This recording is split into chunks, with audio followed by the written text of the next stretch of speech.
Welcome to Closer to Venus. I'm Johnny Burke, and today's guest is Jade de Cruz. She is an intuitive healer, channel, Akashic Records reader, and author. Her work also includes Djed meditation, which teaches how to shift the structure of your reality.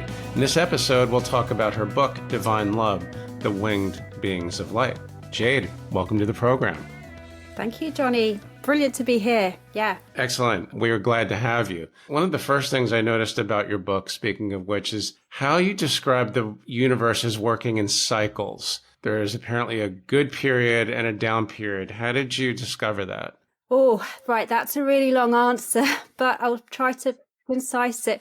When you're looking at astrology and the sequence of the astrological cycles that we all have in our birth charts, we're always going to have periods which are heavier and periods which are lighter. So I'm a big fan of astrology.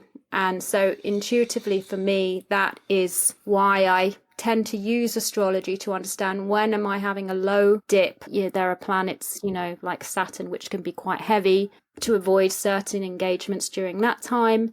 And there is going to be lighter periods, for example, perhaps Mercury, where there's more interaction going on. So that's what I meant by it, because the universe is a wave. Everything's a waveform. It's never like that. No, it's always up and down. So that's the kind of short answer. So speaking of astrology, could that somehow be related to what we often hear as coming out of the Piscean age and going into the Aquarian age? Or is that something completely different? Also, yeah. I mean, that's the kind of replica on a bigger scale, because that's the sort of whole procession of, when we have these, I think they're like 12,000 year cycles. Wow, 12,000. I think so. I'm not an astrologist, but it's thousands of years. Each sign brings a different quality. So that's happening at the same time. But within that, is your own astrological chart, which you work with from the day you're born until you pass. Okay. More questions about cycles. I can't help but think of ancient civilizations, speaking of thousands of years. Many people have tried to describe or discover how Atlantis, for instance, actually fell. And I've had speakers even come on this podcast and talk about how we were at a peak at one point of that civilization, and then it started to go down as people became more materialistic, more greedy.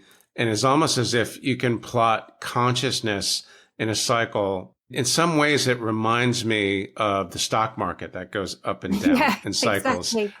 In your experience, do you have any insight into that? Yeah. So I don't really know too much about Atlantis, but intuitively, it does make sense. I mean, all these big classic civilizations, they've all been through the same pattern, empire, and then we kind of get too arrogant with our knowledge and we kind of go to war and defeat ourselves, as it were, and we start all over again. Or there's always a period of a great flood or some kind of cataclysmic event. I think we're supposed to learn from that so that it doesn't happen again. One of the things I wanted to ask about your winged beings of light, we will definitely get to that, is if they have any insight into those ancient civilizations. The Djed meditation that I believe you are the founder of. And First of all, did I actually pronounce that right? Was I even close? Yeah, Djed. You've got a very sophisticated French accent with it. It's just Djed.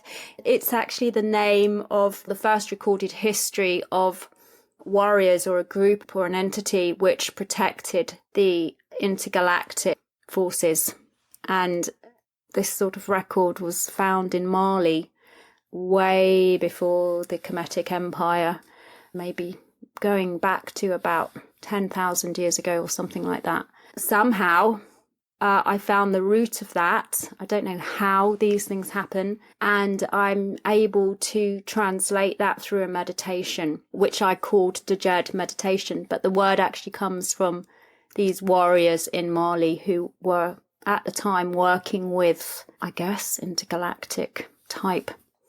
The warriors, for those of us that are interested in history, what period, you're saying that's 10,000 years ago, do they have adjacent civilizations. I believe there was an Indian empire about the same time. I know which one you mean, yeah. What else did you learn about these warriors?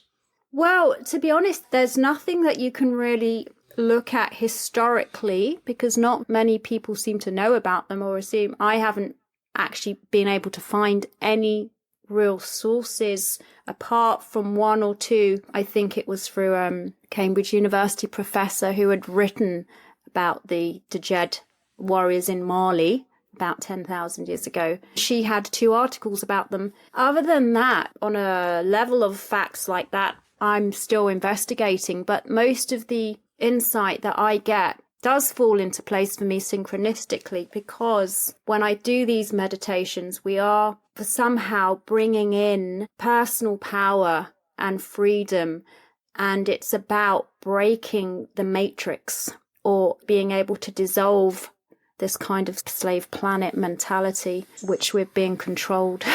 And which we will dive into very shortly. Very, very interesting stuff. So the discovery of the Djed meditation, did that have anything to do with you discovering the winged beings of light and getting communications and so forth? Very, very interesting, Johnny, because the two came to me separately, however, during the same period of time. So the channeling is completely separate in that I just started to channel, whereas the meditations came to me through initially meditating normally, and then I started to use my hands quite intuitively, and I would be working specifically actually with a tree. I know this sounds a bit bizarre. That was in a garden. I was living somewhere with this tree right in front of the window for about 2 years. And it was during that period of time that every time I sat, meditated with that tree, I started doing this weird stuff that I couldn't actually explain. Through that, I began to understand that I was able to shift my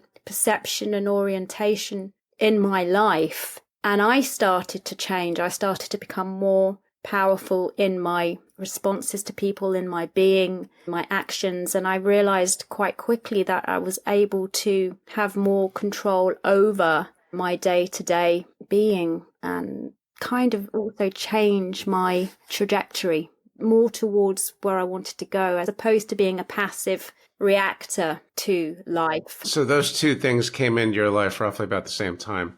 Yeah. My observations of the book gave me the impression that I could probably go back and read this 5 or 6 times and still come up with different things every time. So do we need an introduction to, I believe there may be like 14 of them, the winged beings of light? Who are they? Are they spirit beings, spirit guides, angels, intergalactic beings, or are they all intergalactic beings anyway? They're all intergalactic beings anyway.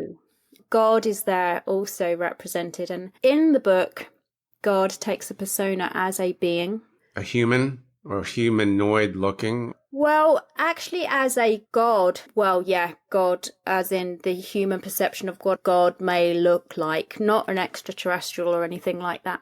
But the reason I think that's interesting is because I separate God from source, in that I now, since writing the book, I actually do have an experience of source and what source feels like. So the God that comes into the winged beings of light is actually our perception, or, well, my perception, this reality's God, as in what we believe God is like, a very loving force. But I wouldn't say that's the all that is source.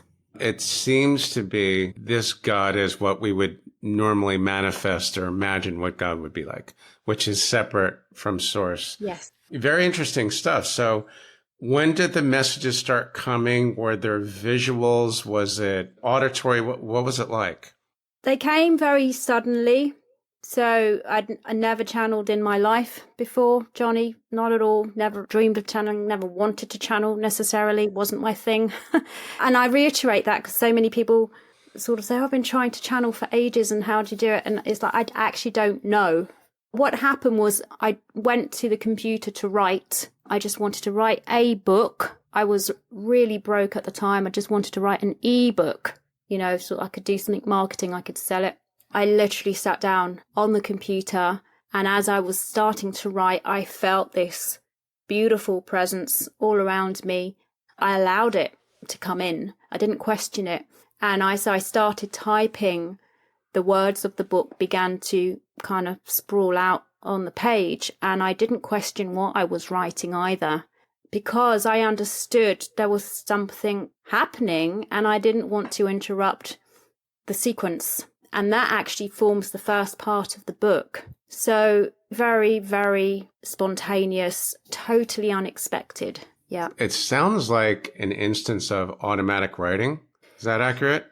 Yes, that bit came through as words. It was like writing down, the words. Then what developed every time I sat down or I felt the need to kind of work out what was coming through, that bit started to come as images.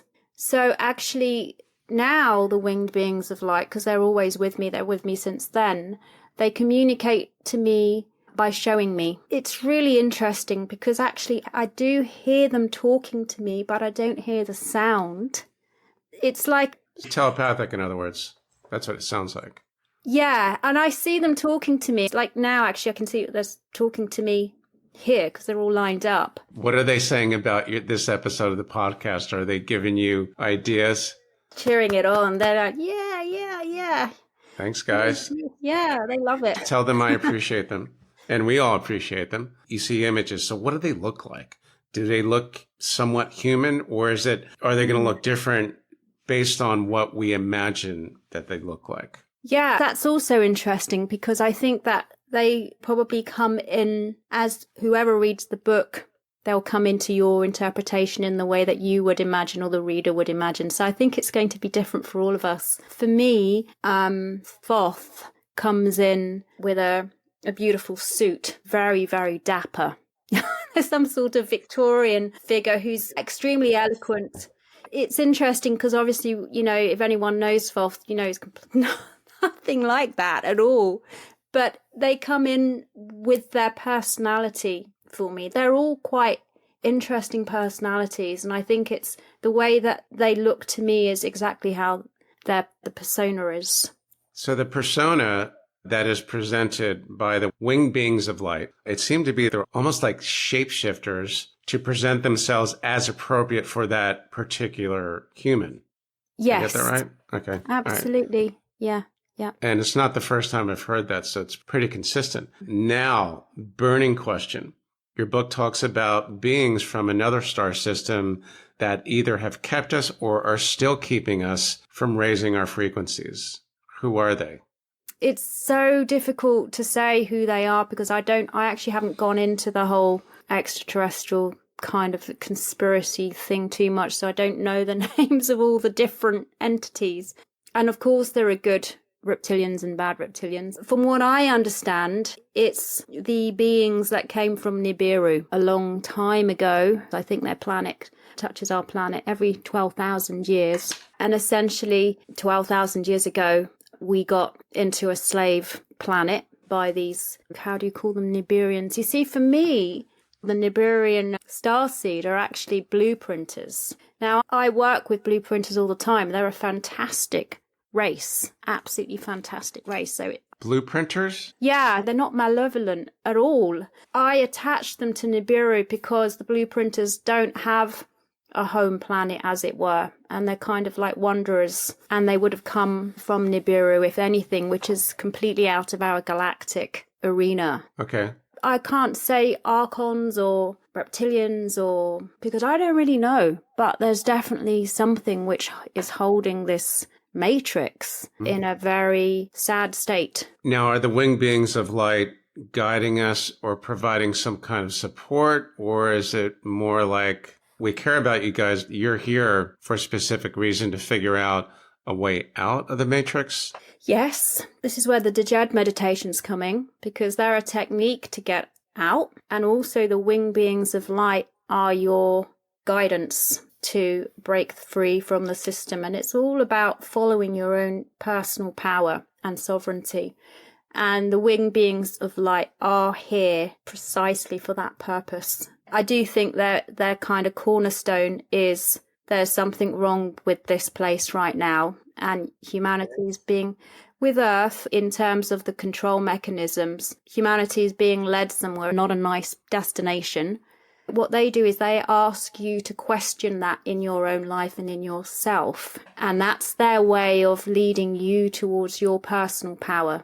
I'm not sure if this is relevant or not, but in the current political turmoil here in the States, we do have people ill-advised perhaps, but that are questioning things, but are coming up with these wacky conspiracy theories that couldn't possibly be true. Is that related, or is that something not relevant at all to what you're talking about? Do you mean conspiracy in terms of QAnon and really wacky things like Jewish space lasers and things that our beloved GOP tend to make up? Is that something different, or? I think there's a lot of rubbish out there because this whole extraterrestrial thing has become a real commercial thing and a real kind of like wow news, blah, blah, entertainment. I think it's built on truth, but I don't know enough about what's really going on. I'm pretty sure that we will hopefully have disclosure very soon. I'm pretty sure that we all know that there are spaceships and there are other entities on this planet. I personally don't doubt that at all. I really don't. There's too much evidence for things like that and space programs and technology. But in terms of all the extra stuff going on, I think that there's a lot of made up stuff. It would appear that is definitely the case. Another thing I got from the book, which is related, Earth, the planet, was being used for survival of another species, which is probably that same lot of people. They survive or they feed on our fear. Now, going back to what I mentioned a minute ago about people being, I think, misled to believe that, for instance, former President Trump was sent here by God, that's just completely bonkers.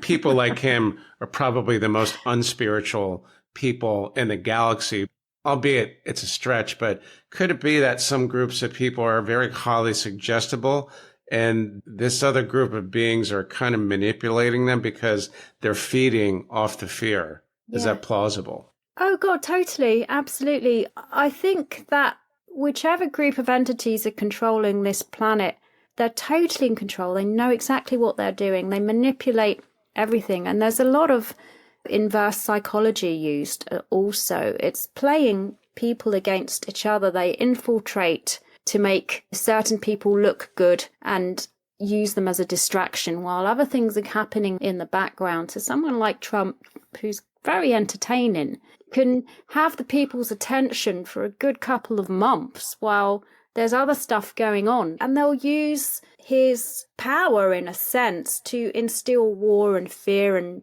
stuff in people. I mean, he says a lot of stuff which puts people against each other. They'll use that and survive off that kind of energy because that drops our vibration completely. And these entities love for us to be in a low vibration.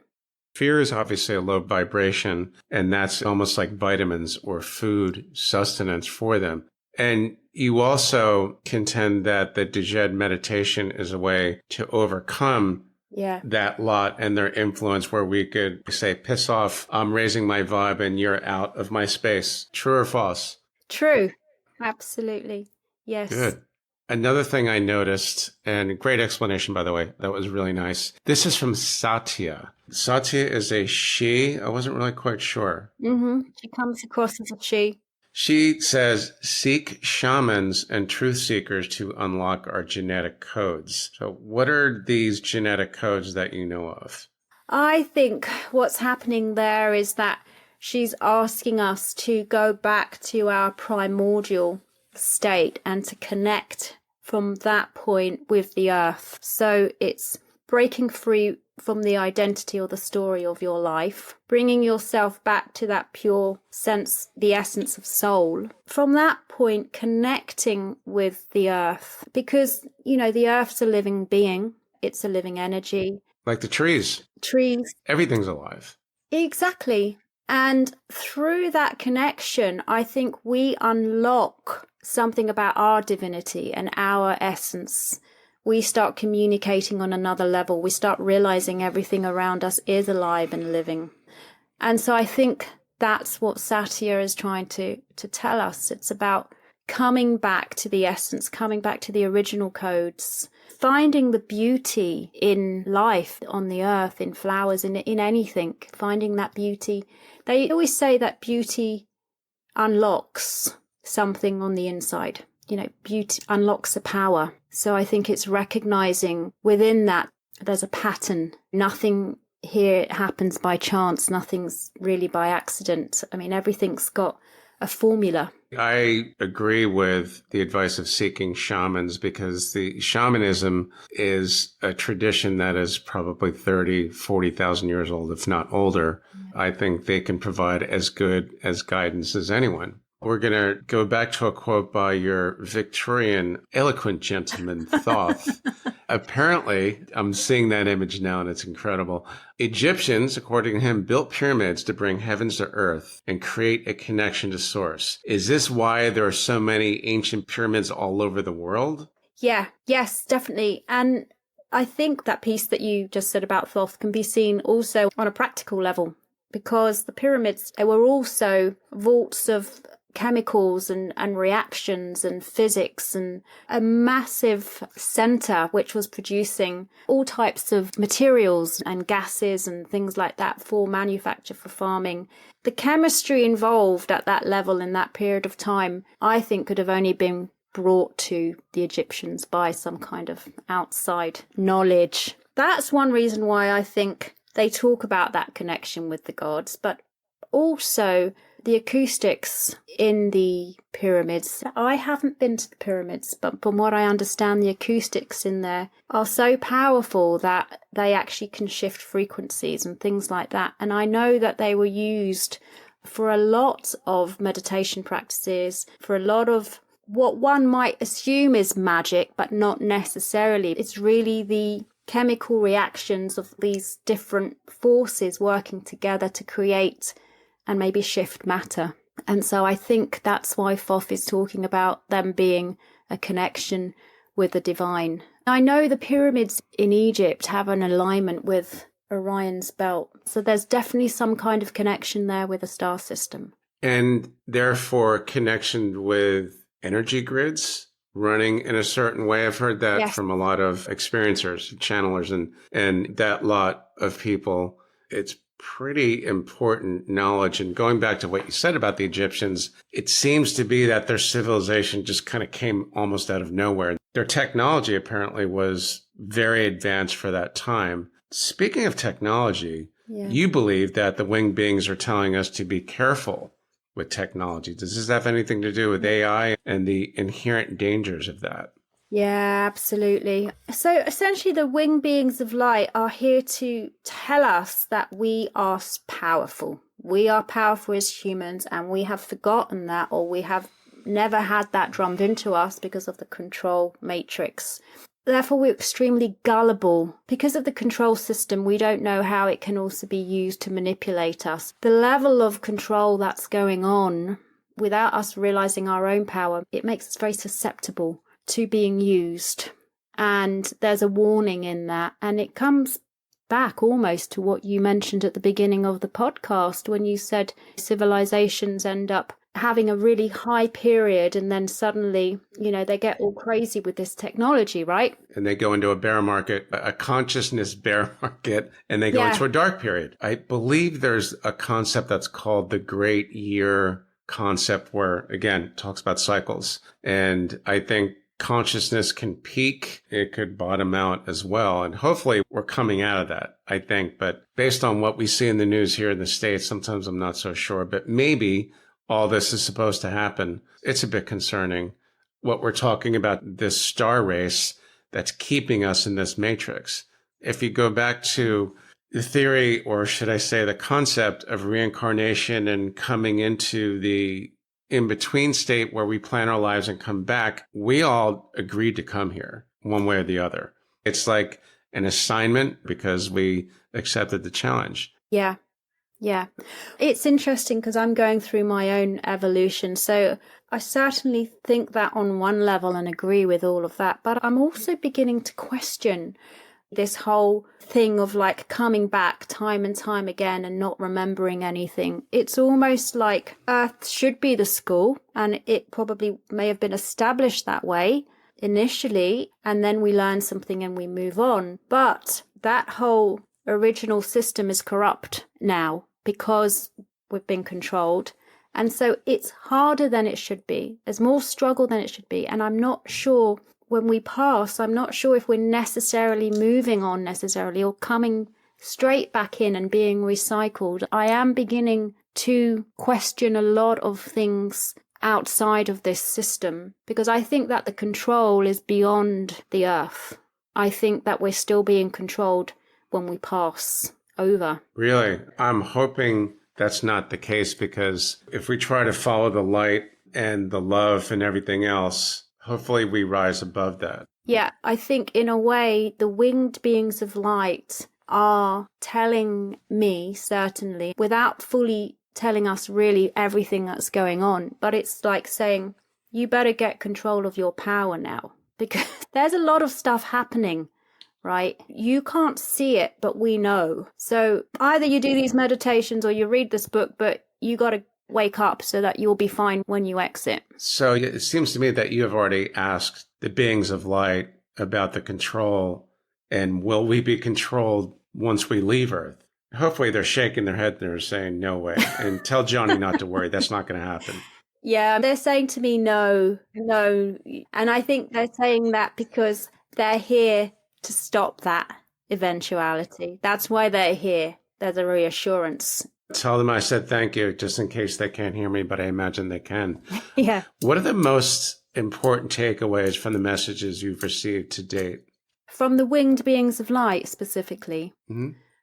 They are fearless. The messages I think they give me that are the most profound for myself are that you just have to do and go for what you want. Be free, because anything that you perceive may be an obstacle or is stopping you, it's not. It's you. It's your mind. You're also creating your reality on a certain level. And so it's about just moving forward regardless and going for it and not being held back by fear at all. And that the momentum of that gives you that immense strength to actually think, you know what? Fuck the system.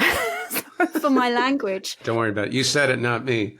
And the system is the matrix, is what you're saying. Right. Yeah. What you're referring to. Because when you get to that level of self-determination and autonomy, you're not scared anymore.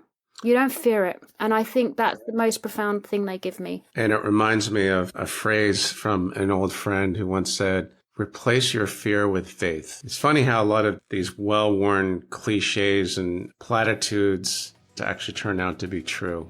Jade, thanks again for coming on to the show today. Amazing stuff. Perhaps we will have a part 2 at some point. In the meantime, how can our listeners find you online?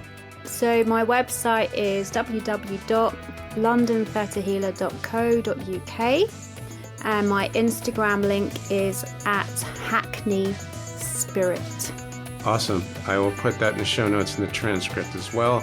You've been listening to Closer to Venus. I'm Johnny Burke. If you enjoyed today's episode, please consider subscribing. You can also find more information on closertovenus.com. Thanks again for tuning in, and we'll see you next time.